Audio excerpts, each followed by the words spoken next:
What's happening, YouTube? Back in the day, Gamer here. Thanks for tuning into my channel. And guess what? Summer is finally here. That's right. It's 90 degrees outside. Got my shades on. Barbecuing some chicken. Cracked open a beer. But apparently, it's gonna rain in my parade. So once this chicken's done, I'm gonna take it back inside and film the next episode of NES A-Z. We are currently on the letter R. So today we're gonna be playing Robo Cop. Why Robo Cop, you might ask?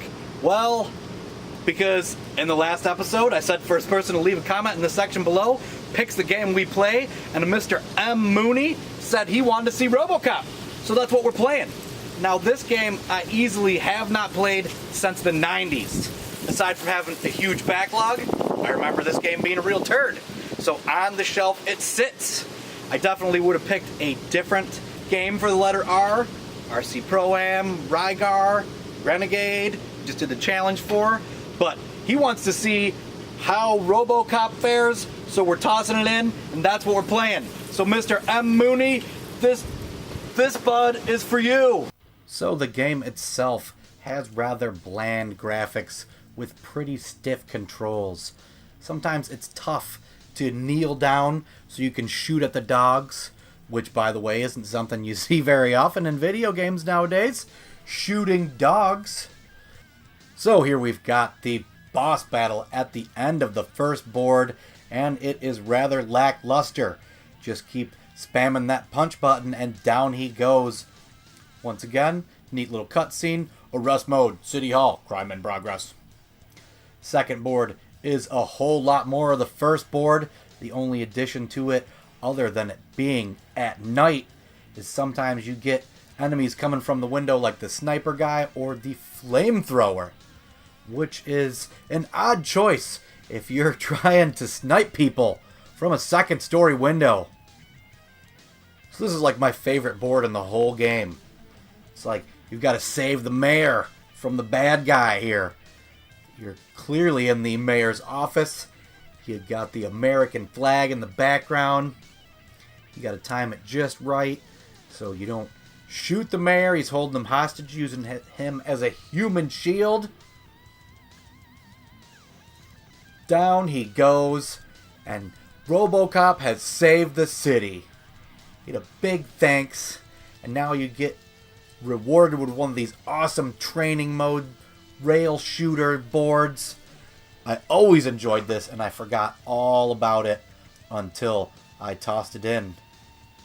You know, nothing special about this board. You get 30 seconds to take out as many targets as you can, but I remembered always liking it back in the day, and I still liked it a lot now. Congratulations, 28 targets. Once again, another decent cutscene.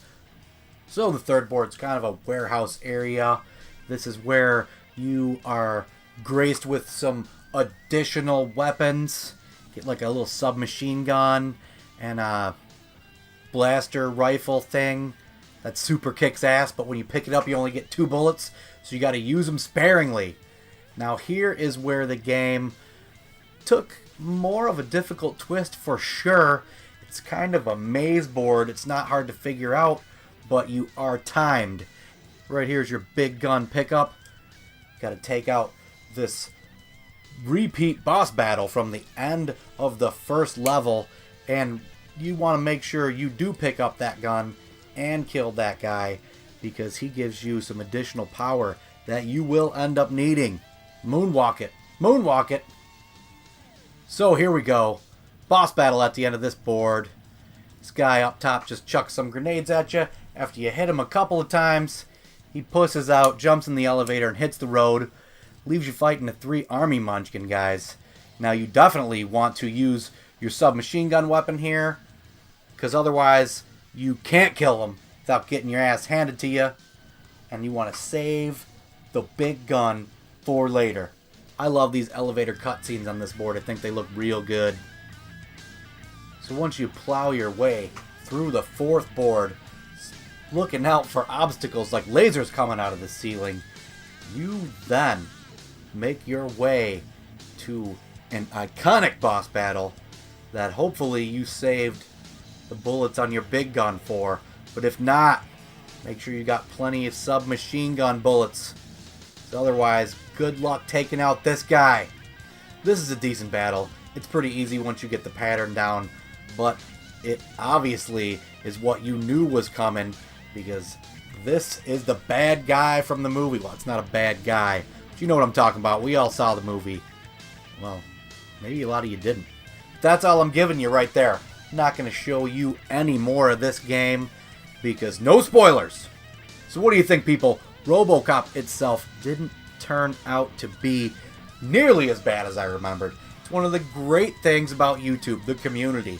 Had it not been for M. Mooney's suggestion, this game would have stayed on the shelf for God knows how much longer, and I would have forgotten that it's actually not that bad of a game. So next time you're at your local spot and you see Robo Cop for $4.99 or less, pick it up. It's not bad. So there you go, people. I hope you liked this episode of NES A-Z. R is for Robo Cop. S is next. You know what? I'm not letting you pick this one because I got a game that I've been wanting to play for quite some time, and it just happens to start with the letter S. So thanks for tuning in. Like, comment, subscribe, all that jazz. And until next time, YouTube, keep it retro!